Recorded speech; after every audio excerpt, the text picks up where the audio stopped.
What is going on, Dodger fans? Hope everyone's having a lovely week thus far. If you've been keeping up with your Dodgers, they've lost 4 of their last 5 games, and they go from an 8-0 start to now 9-4. Jake Reiner is with me as per usual, and he's fired up this evening. Jake, what have been your biggest takeaways from the Dodgers' poor play as of late? Well, they're hurting themselves a lot of the time. The defense is bad at a number of different positions. Muncy, Rojas, Mookie Betts, Andy Pages. It's been atrocious out there. The base running has been bad too. Pages looks clueless out there. And the Dodgers just, in the last 3 or so games, or it feels like the majority of the season thus far, the Dodgers have had to come back to win games. They've seldom started out with a lead and held on to it or built onto it from there and completed a wire-to-wire win, which is what you kind of expect from this team, especially facing like an up-and-coming Nationals team that isn't projected to be good, but you wouldn't know it if you watch those last 2 games against the Nationals. Now, the Phillies is one thing. The Phillies are expected to be playoff team. You're going into their home ballpark, you're the away team. I completely understand that, but just the execution has been pretty atrocious. It has gotten me upset because of the way that the rest of the NL West has shaken out so far. The Padres are really good. The Giants are really good. The D-backs are really good. And if that continues the rest of the season, which you kind of figure from the Padres and the D-back standpoint, but even if the Giants continue from where they are right now, the play of the Dodgers is unacceptable in this division. What they've been doing and how they've been doing it is not going to be sustainable if they're going to be jockeying for position all season. Are we experiencing another 2021-like season where the Dodgers come in as reigning champions and they get off to kind of a lackadaisical start, to say the least, but then they're pushed by an NL West foe that's going to be neck and neck the entire season? Will that be the Padres? Will that be the San Francisco Giants this year? Will the D-backs wake up? Does seem like the NL West is the best division in baseball. I know we talked about that just a few days ago. I think that was on our Thursday show. And the Giants have been hot. The Padres are really hot. And yeah, Arizona is a sleeping giant, I think, waiting to wake up as well. The Nationals came into this series 3-6 on the young year. They're now 5-6 because they already won the series against the Dodgers.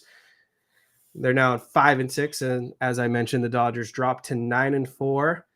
I think the first thing we have to start with, though, tonight is Justin Wrobleksi. I did not see that coming, to be honest. He had a really good spring training. He looked really good as well down in AAA. I think he only ended up making 1, maybe 2 starts, but he looked like he was taking the next leap forward.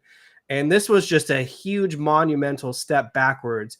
The Dodgers made him wear it. I know you texted me that as well. It was the right decision. He ended up going 5 innings, but he gave up 8 earned runs, 8 hits, 3 walks, 2 home runs, 4 strikeouts. James Wood was the superstar tonight. He had 2 home runs and completely owned Wrobleski. But I know it's just 1 start, but do we think Justin Wrobleski just ain't going to cut it this year? I mean, he certainly wasn't good last year when they brought him up. I don't know. It could be a James Outman situation on the mound where a guy is just a good AAA pitcher. Again, we know James Outman's a really good AAA player, but at the major league level, he struggled. The comparisons don't end there. James Outman has had great spring trainings. And like you mentioned, Wrobleski had a great spring training too this year. But here's the thing. We know that these guys are going to have to pitch for the Dodgers. I just didn't think it was going to happen this quickly, where we're bringing up Wrobleski. We got Landon Knack right behind him starting tomorrow. I didn't think we'd be in this position, especially with Blake Snell going on the IL. I didn't see that coming. That's a frustrating one because it's like we'll get into that. Every single year, the starting rotation is in shambles. I mean, every single year. And let me just say, we need better starts out of these starting pitchers. This is a much better starting rotation than they have been performing lately. What was that, Tyler Glasnow? I know it was raining and all that, but figure something out. Change it up out there. You can't be just walking guys left and right. Sasaki actually looked a little better in his second start, but he's had a blow up out there. Really the only guy that's been consistent each time out, or I guess two guys, has been Yamamoto and Dustin May. But the rest of the guys have had major issues. And unfortunately, it's taxing this bullpen. They're having to work overtime. And thank God May made it past the sixth inning, because the rest of these guys have been exiting in the second and third inning. So yeah, of course Wrobleski's going to wear it today. I'm not ready to hit the panic button yet on him, but I haven't been impressed from what I've seen so far. Sticking with Wrobleski, he's kind of been the opposite of Tony Gonsolin. What I mean is Tony Gonsolin in his young career kind of defied the odds and had a relatively low ERA. And you'd see those interesting stats where it's like top 5 pitchers in ERA since 2019 and whatever. And you'd see DeGrom, and then Tony Gonsolin would be on that list. Clayton Kershaw would be on that list. Wrobleski's been the opposite. He's now pitched 41 big league innings, which I know isn't a whole lot, but in that sample size, he has a 6.75 career ERA and a whip about 1.5.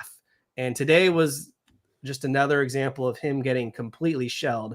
I think it was his last start he made last season where the Brewers just completely annihilated him, and he gave up like 10 or 11 runs, and they had to just keep him out there because they needed the innings. So my expectation is Justin Wrobleksi gets sent down tomorrow. Shouldn't be a difficult decision by any means.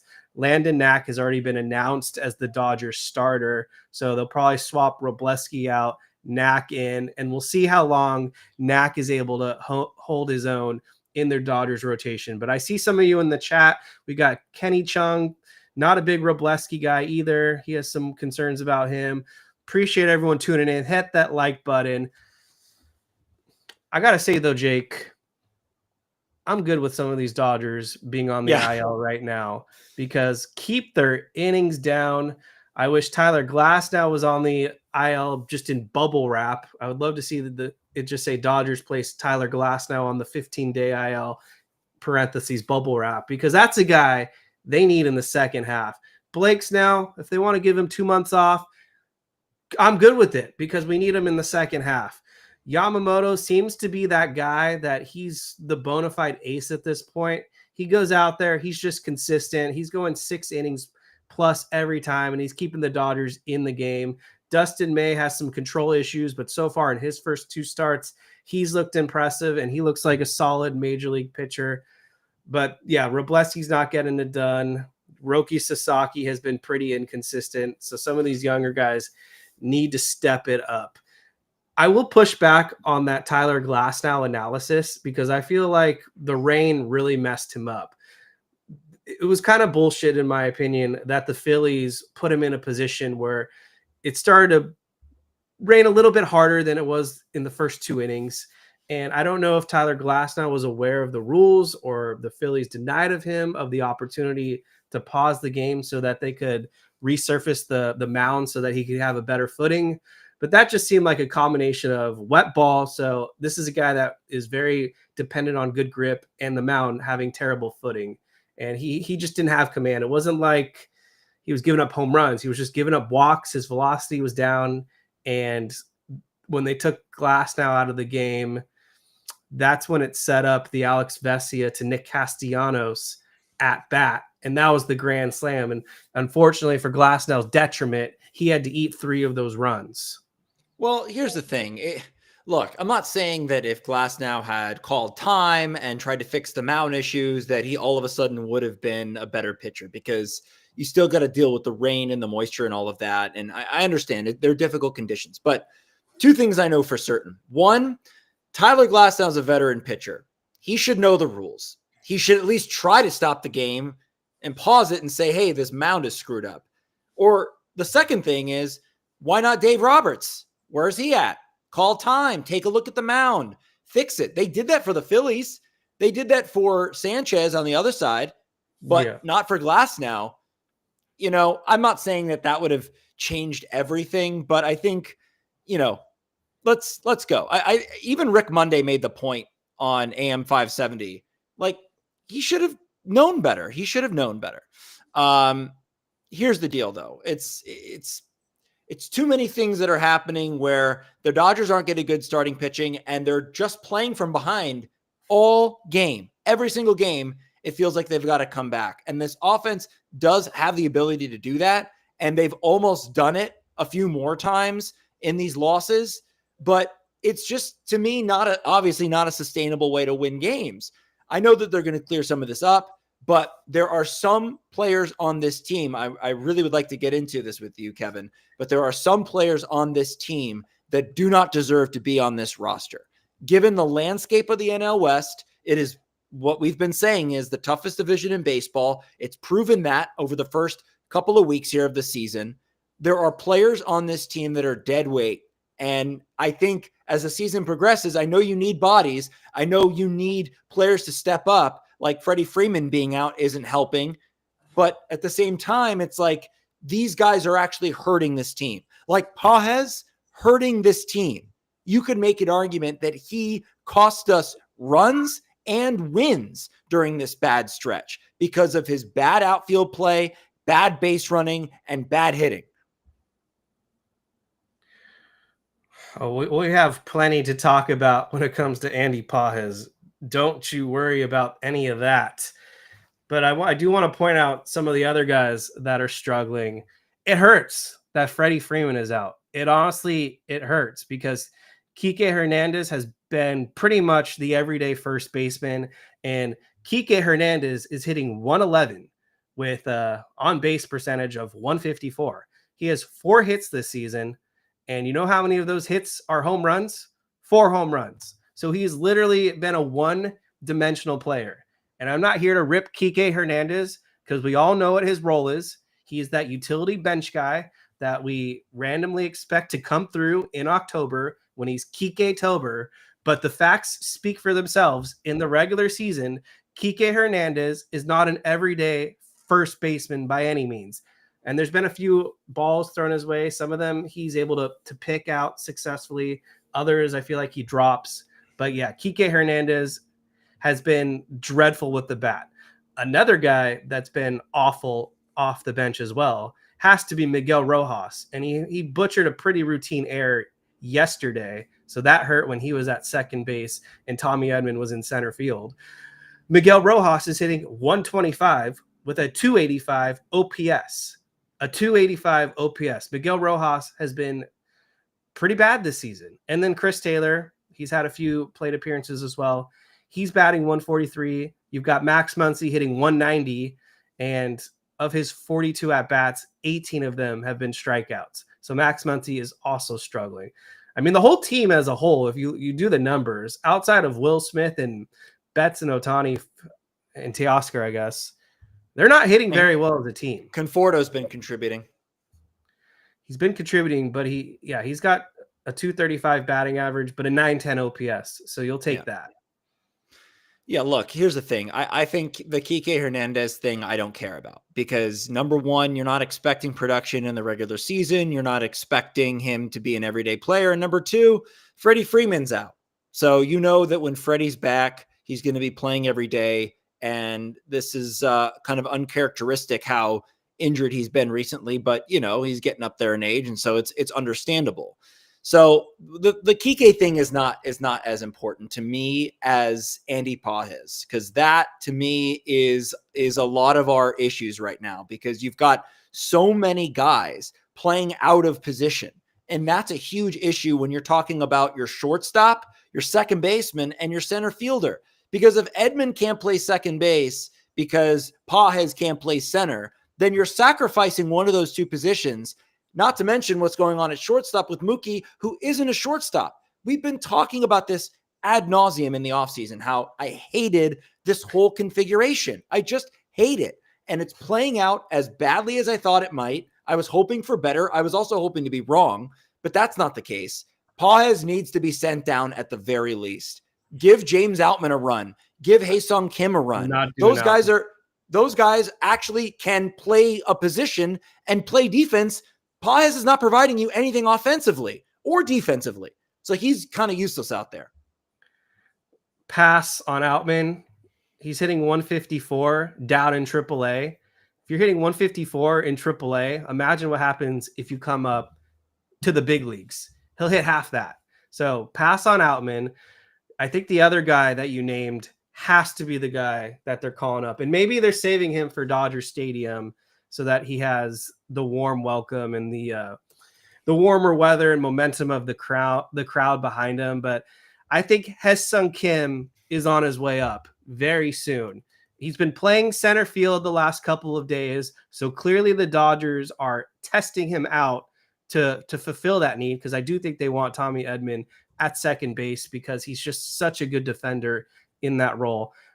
You can't get much worse than Andy Pages right now in center field. And Kenny Chung brings up a good stat. We all know about that Bryce Harper double that was pretty much hit to dead center. I know it was a rocket off his bat. It was like 107 miles per hour. But according to Baseball Savant, it had a 99% catch probability. And somehow Andy Pages ran the complete wrong direction. And I think that's more my concern. Not that it landed for a double, but instead of veering to the left, he veered completely to the right and misread the ball altogether. And that's not the first time we've seen Andy Pages do that in center field. So he's been a very big disappointment early on. And I know he had a good day at the plate finally. It was a meaningless home run, but he did go deep and had, I think, one other base hit. So he's got a better batting average now of 162, which isn't all that exciting. Meanwhile, Kim, who we were talking about, he's actually doing well. He's hitting 308 down in AAA. He's got 9 RBIs. He's got a few extra base hits, 4 stolen bases, 873 OPS.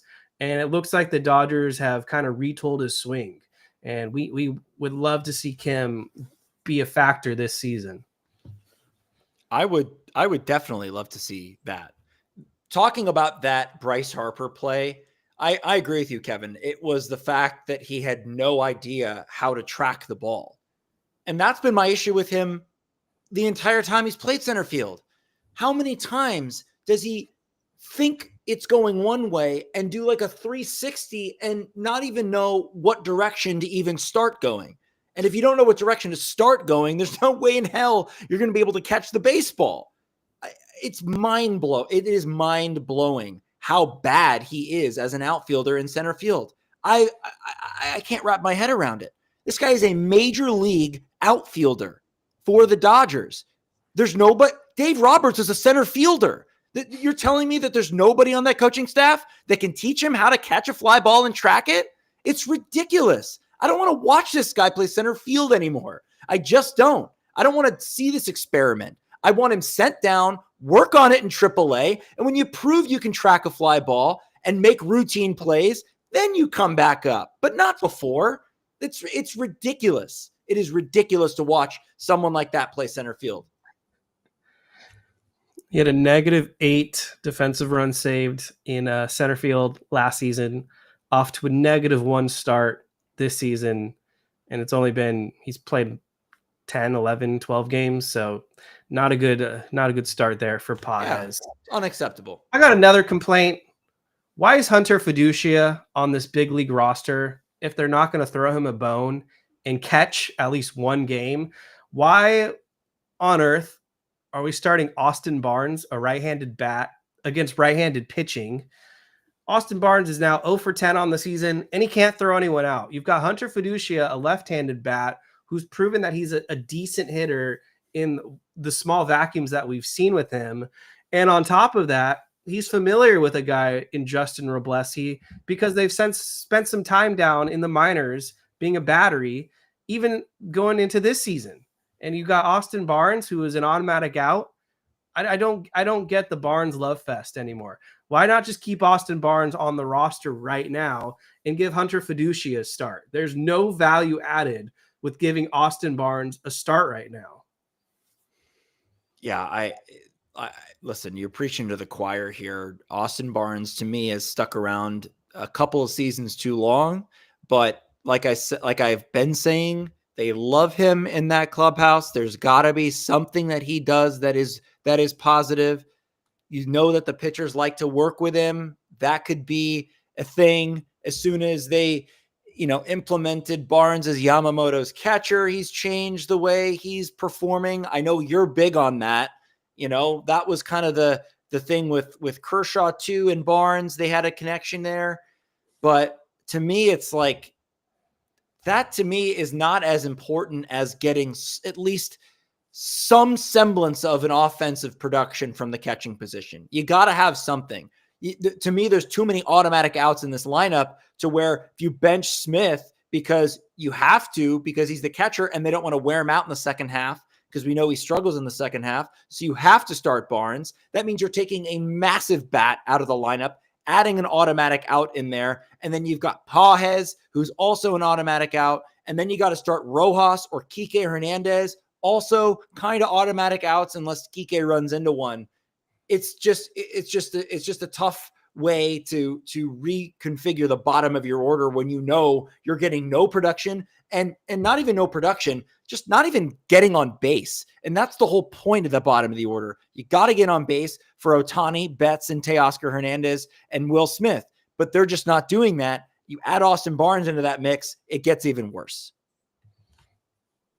So you got Barnes, who can't hit, and then you've got Will Smith, who's been really damn good early on in the season. He's tied for the lead with FWAR 0.7, which is a really good start this early on. He's hitting 400, which is near the top of the line right now in players' batting averages. 550 on base percentage. Obviously that's not a sustainable number, but the fact that he's getting on base more often than not right now is a testament to how well he's seeing the ball. He's drawing walks, and he's got an OPS of over 1,100 with a home run and 7 RBIs. I mean, Will Smith up to this point has been the Dodgers' best hitter.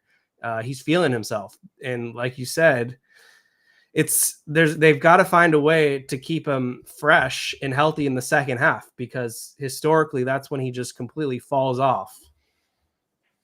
Yeah. I mean, you have to kind of try and preserve Will Smith as long as you can. It's kind of what you were saying about Glass now, putting him in bubble wrap, because you want those guys to be able to be fresh as they can be down the stretch. It's unfortunate that they have Austin Barnes kind of blocking the way. I mean, today would have been a perfect day for Hunter Freducci to get a start. The Dodgers have been losing recently. They've not gotten a lot of pop early in the game. Hunter Freduci has been hitting better. I mean, who's to say that he couldn't have started a rally early on and then they got the Dodgers in this game? But I mean, again, it's like, it's just been frustrating because the team is not performing well overall. So pivoting back to the Mookie Betts defensive dilemma here, Dennis Gonzalez.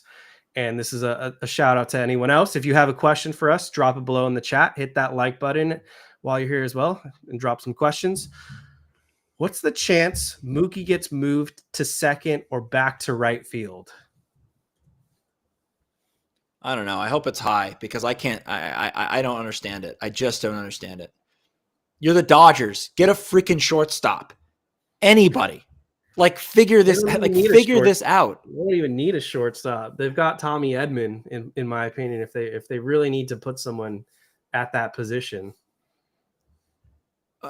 But then you got Pages in center. Like that's, like I want Mookie. I want Mookie playing in a better position, preferably right field. That would be my preference. But if he has to play the infield, it's got to be second base. It just has to be. I know. And look, it's not like Mookie hasn't put in the effort. He's working overtime to try and get this thing right, but it's not working. And he's also in his 30s. It's like moving to shortstop at this age. It's like, I don't know. I just feel like our roster can be used better than this. And we're just trying to be cute and trying to say, look at our, multi-talented all-star MVP outfielder moving to shortstop. And it's a great story, but the execution isn't there. So why are we even trying this? I don't get it. I'm going to give it a 55% chance that Mookie doesn't finish the season as the Dodgers shortstop. I'm with you. This is just ridiculous. Like, we're trying to get too cute here and prove something that is just unnecessary to prove.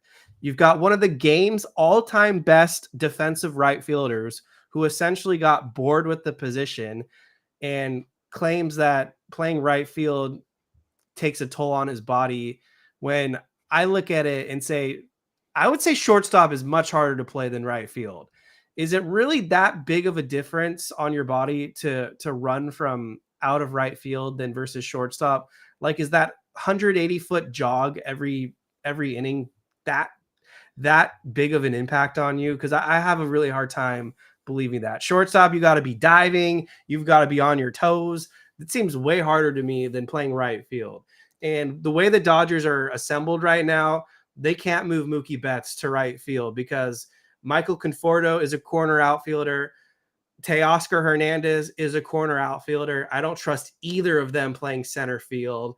Unless there's an injury that happens to one of the two of them, then I think you have to make the strong case to move Mookie Betts into right field. But the way I have it right now, this will probably be more of realistic, something that would go down in the second half. Move Mookie to second, move Tommy Edman to shortstop, and the Dodgers need to trade for a center fielder. Absolutely. Because if you're not going to bring up Outman and you're not going to bring up Ha-Seong Kim, which I think they're going to bring up Ha-Seong Kim, I really do. But if you're not going to bring up Outman to play center field, you got to trade for one. You just have to. Or if you don't trade for a center fielder, you put Edman back out there, who's a pretty good center fielder, and you trade for a shortstop. So either way, you've got to fill that hole because it is a hole.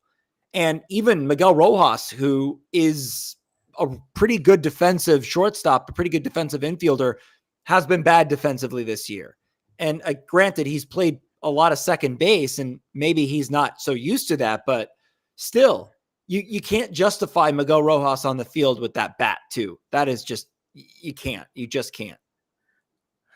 After what happened in the playoffs, he's lost all my trust at being pretty much any reliable infielder.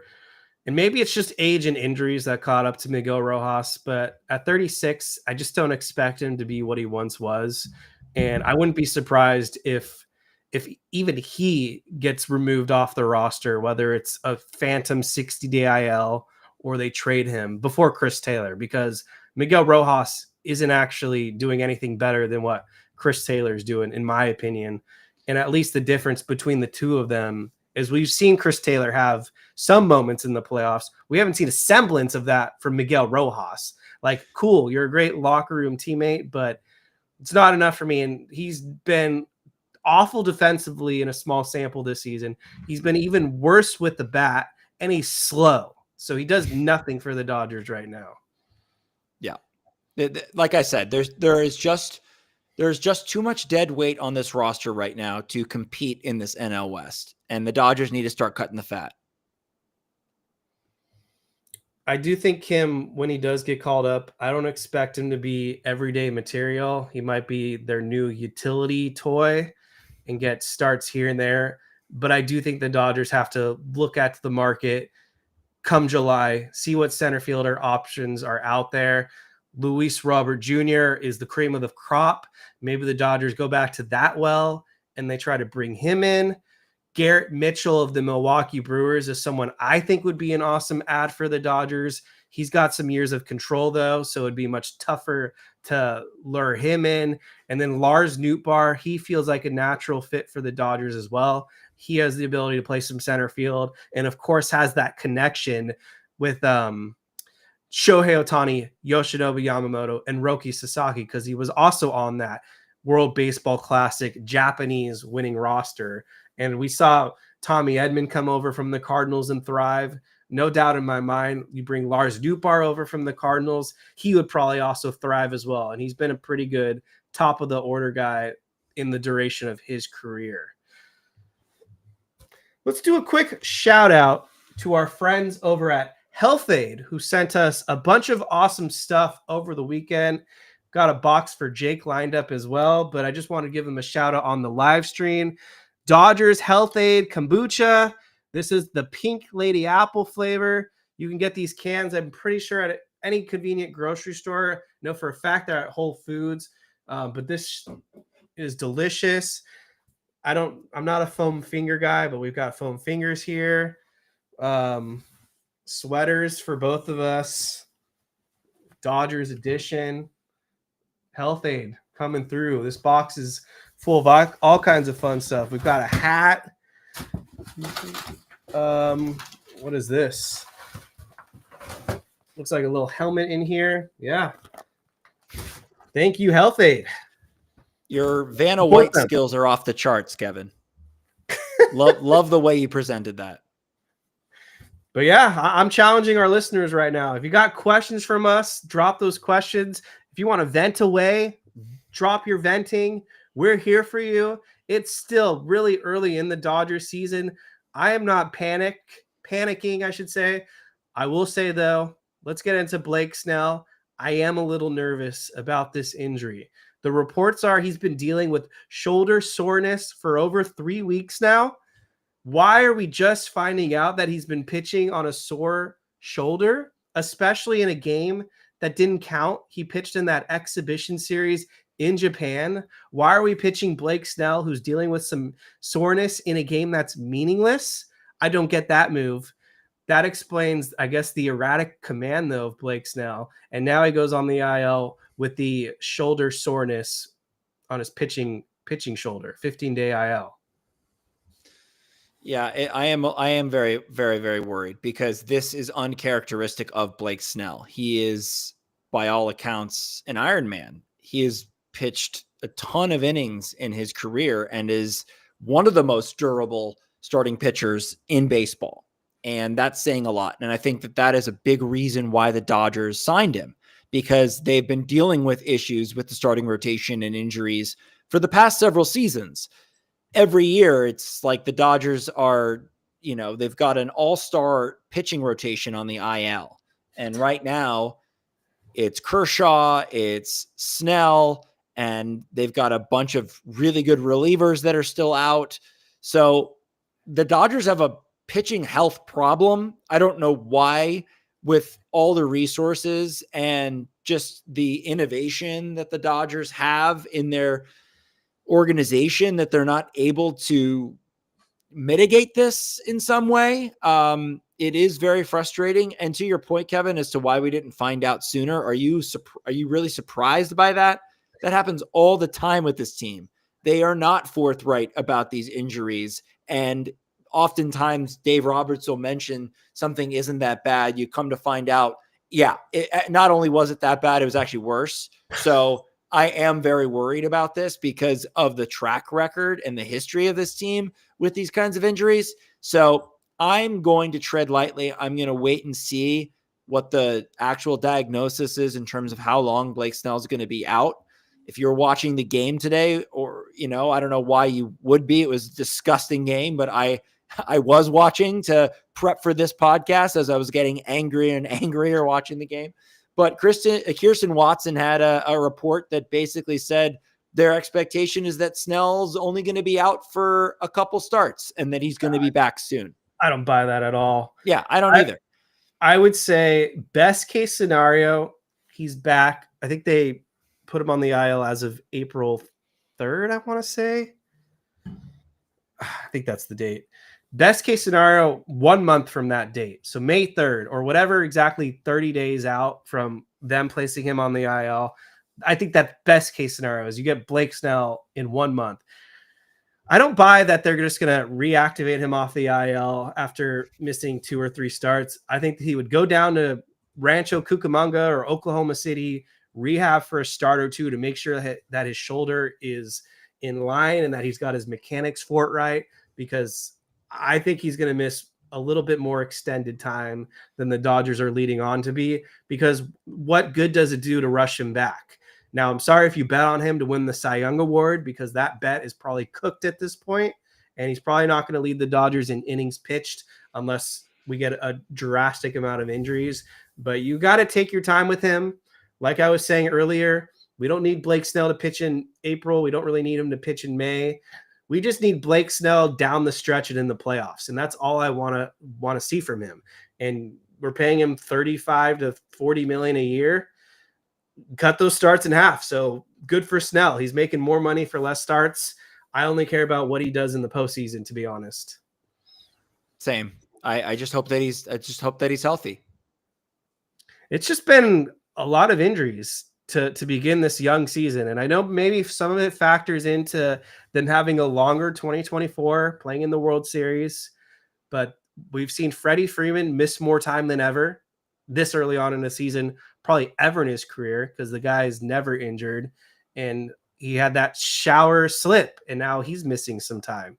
And then you've got Kershaw. We didn't expect him to come back, but he's injured. We didn't expect him to come back this early on, but he's still on the IL. You've got the Snell injury. You've got Gonsolin already on the IL. You've got a number of guys on the 60-day IL. The bullpen is seeing some holes with Phillips and Kopech and Gratterall on the IL. And so we've seen a lot of Luis Garcia, who to his credit has been better as of late. But then you've seen guys like Matt Sauer now. And I only sour when I see Matt Sauer pitch because I don't think that guy's any good. Yeah, it's a carousel of guys that you'd hoped you wouldn't see at this early on in the season, but we all kind of expected that we would. So get ready, because this is going to be a rough stretch for the Dodgers if they're not able to, if the offense isn't able to carry them once again. So the starting rotation, I think, is good enough to rebound. And even without Snell, I've really liked what I've seen so far from Dustin May. I really liked what I've seen from Yamamoto. Sasaki's second start, much better than his first, or his first two. Third. His third start, much better than his first two. So there are encouraging signs. I think Glass now in better conditions is going to be better too. My big takeaway is, man, every time I look up, we're down 2-0, 3-0 already in the first inning, second inning. We can't jump out to a lead. And I think that's going to be key. It's like once we start doing that, start getting some kind of more comfortable wins in there, the Dodgers will go on a nice little winning streak. But until then, it's like you can't expect to win ball games when you're chasing 4 runs, 5 runs, 3 runs every single night. It'll definitely be something that the Dodgers need to correct, because right now the pitching is just not working for them. The offense has been kind of skittish at times as well. James Wood, like I said earlier, has just been a monster in this series. He's had big home runs in both games. Now the Dodgers try to avoid a sweep tomorrow with Jake Irvin pitching for the Nationals and Landon Knack going for the Dodgers. Then they've got an off day. Then they've got a home series with a pretty good Cubs team that seems to be heating up offensively. Roki Sasaki will go against Matt Boyd, Tyler Glasnow against Ben Brown, and Dustin May against Justin Steele. So should be a good competitive series for the Dodgers. Yeah, and look, the Cubs are much better than when they faced him in Tokyo. They have a really potent offense, and their pitching has been better, and they are playing better baseball. And they're my pick to win the Central. So I feel like the Dodgers are going to have another test. It's unfortunate that they couldn't have gone into Washington, gotten right, and then faced the Cubs, coming off a tough series in Philadelphia. It's just unfortunate, the way it's turned out against the Nationals. I don't know.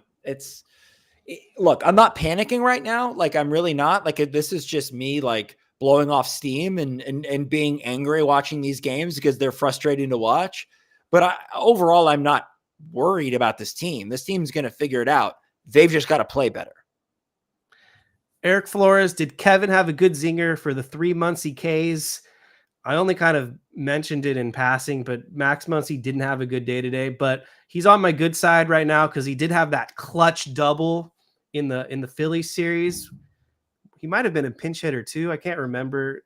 They all kind of blend together, but he had that huge clutch double. So he's on my good list for now, but it's a short leash. I could be very much pissed at Max Muncy in a few days. Kenny Chung, agree with Jake. What the hell? The team is always coming from behind. It is kind of weird that the Dodgers have been trailing a lot recently in this early young season. Norio and Kevin, your thoughts on Dodgers needing to swap out Sauer for Rob Wrobleski so that Wrobleski can get better throughout the season. So needing to swap out Sauer for Wrobleski. Well, they're both on the roster right now. So what I think is going to happen is they're going to send down Wrobleski tomorrow and call up Landon Knack, starter for starter. And then my prediction is that Evan Phillips gets activated when they return from that Cub series, and they'll send down Matt Sauer then. That's my expectation. I think Evan Phillips is very close to being activated. And we've got Tony Gonsolin coming back pretty soon too. It seems like he's not as stretched out as I would like him to be. He's only pitching in shorter little stints right now, 2-3 innings max, 30 to 45 pitches. So they're really taking their time with Gonsolin. So clearly he's more set back than they were leading us on to believe, because this guy was rehabbing last September. Let's see what else we've got here. Apparently Dylan Cease is getting shelled. I haven't looked at the score myself. Yeah, it's 6-3 A's, and so in the second inning, he's getting absolutely rocked. No name. Hey Klein, I'm going to include Jake in this as well because this is a two-man show. Can you please talk about how bad our prospects have been? Nothing but scrubs. This is kind of a good point, because I was thinking about this earlier as I was kind of walking around as I do sometimes, just thinking about what's going on with the Dodgers, go on a little break, walk, and think about my thought of the day. And my thought of the day was, why haven't the Dodgers really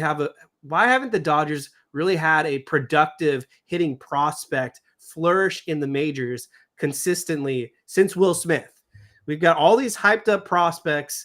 A lot of them get bumped up to untouchable status.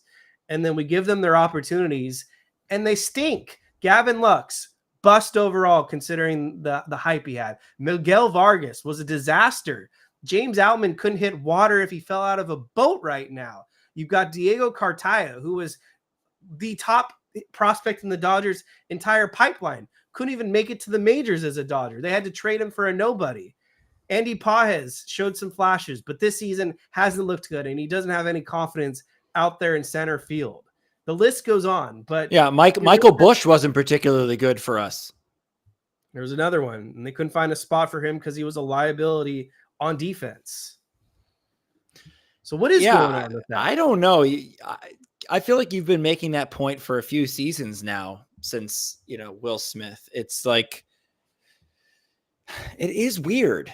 It is weird. It's like the Dodgers have always historically been known for great pitching, and they develop great pitching, and they have star-studded guys come through their system like Kershaw and Buehler.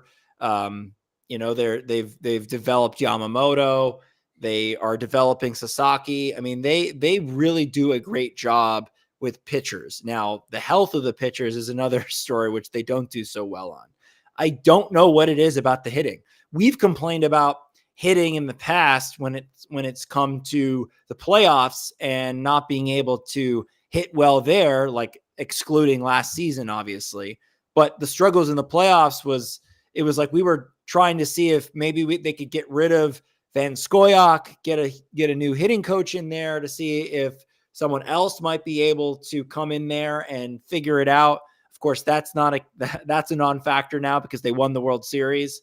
But yeah, it is concerning. It just, look, we don't know what's going to happen with Andy Pages. And honestly, like last season in limited time, he did hit 13 bombs. So, that's not terrible, but he's been really bad to start this season. So kind of I guess the jury's still out, on him. But for the rest of these guys, I don't understand it. But yeah, I'm with you. It's like you see all these phenoms like, Bobby Witt and Gunnar Henderson, explode onto the scene, and they're highly touted, and they're, all-stars, and they're really big factors on their team. And the Dodgers can't buy one of those recently.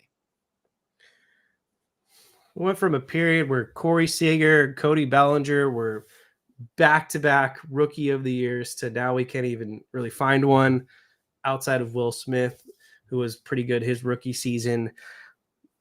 The lights are on right now for Dalton Rushing and Alex Freeland. Those are their two best hitting prospects that are closest to being called up to the majors. And we could be seeing both of them at some point get called up for the Dodgers, but they're both top 100 prospects. Alex Freeland is primarily a shortstop, and I would love for him to take the reins and be the next Dodgers primetime shortstop, because I feel like we really haven't had one, well, since Trey Turner, when he was a stopgap essentially for Gavin Lux. That just never worked out. And then you've got Dalton Rushing, who the Dodgers are playing him all over the place. Catcher, first base, some outfield. I think his bat is too good and grades out just amazing right now to just flip him for something. Maybe they will have to trade him if we're desperate and in need a Luis Robert, I guess.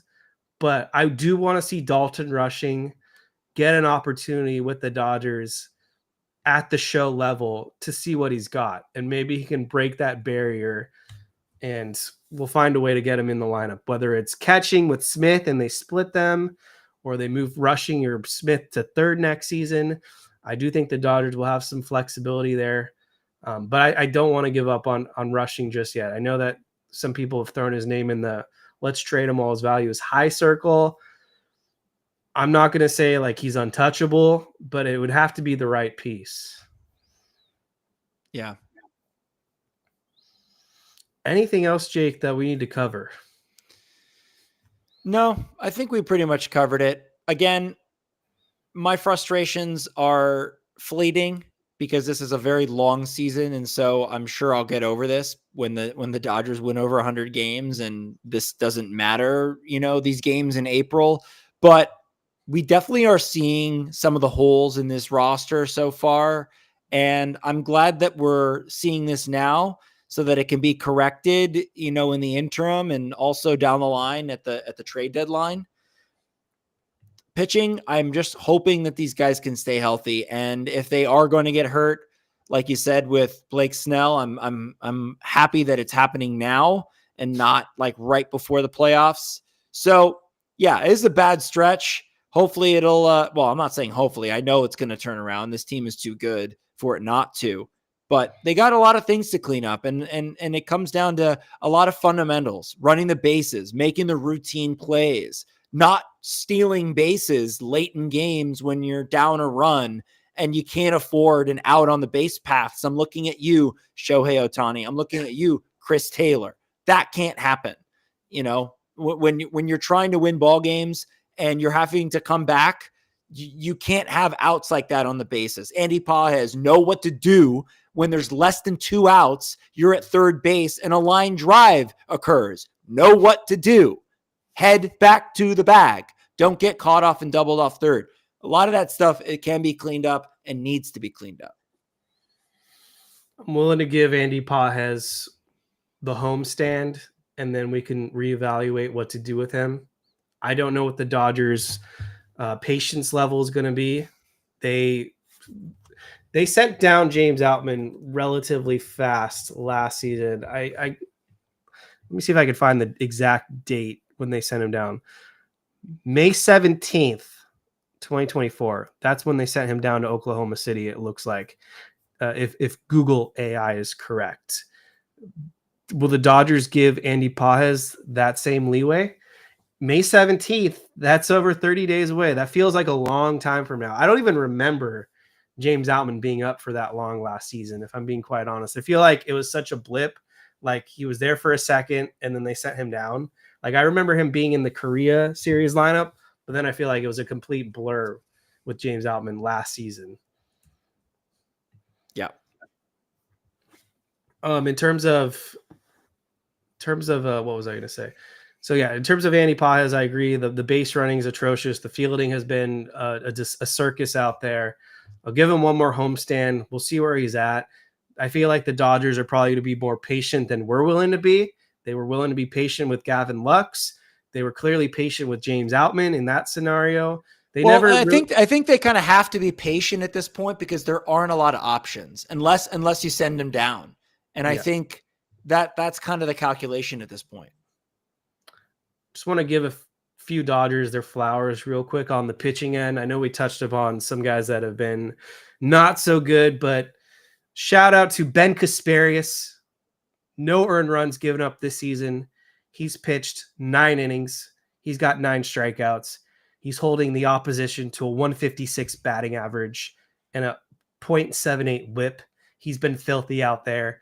Jack Dreyer, who came out of nowhere, 117 ERA, 7 2/3 innings, 8 strikeouts. The opponents are hitting 080 off him, so he's been nearly unhittable himself. Dustin May, 0.82 ERA, 11 innings, 7 strikeouts, .91 whip. Opponents are hitting 108 against Dustin May. Those have been some of the guys that have just been sensational. And of course, Yoshinobu Yamamoto, 169 ERA. He's been filthy as well. Those are the positives. Yeah, I mean, there are a lot of positives. This team is 9-4. Like, there's obviously a lot of positives there, but it's like with the Padres and the Giants and the Diamondbacks all winning as well, it becomes glaring. Your weaknesses become far too glaring. All right. Any final thoughts, Jake, or anything else you want to vent about or bring up?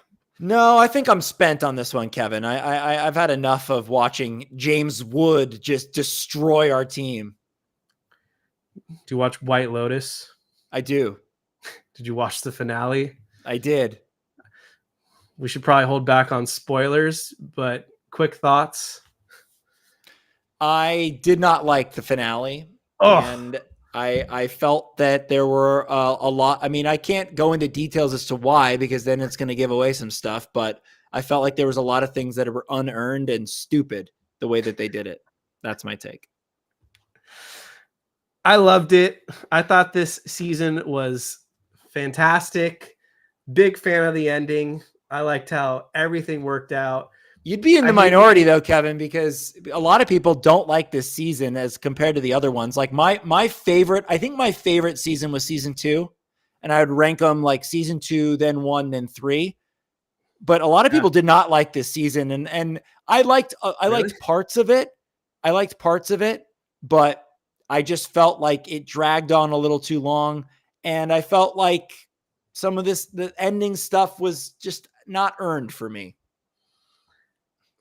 I saw some people not a fan of it, but I feel like from what I was reading overall, it seemed like it was mostly positive reviews and people liked it, to be honest.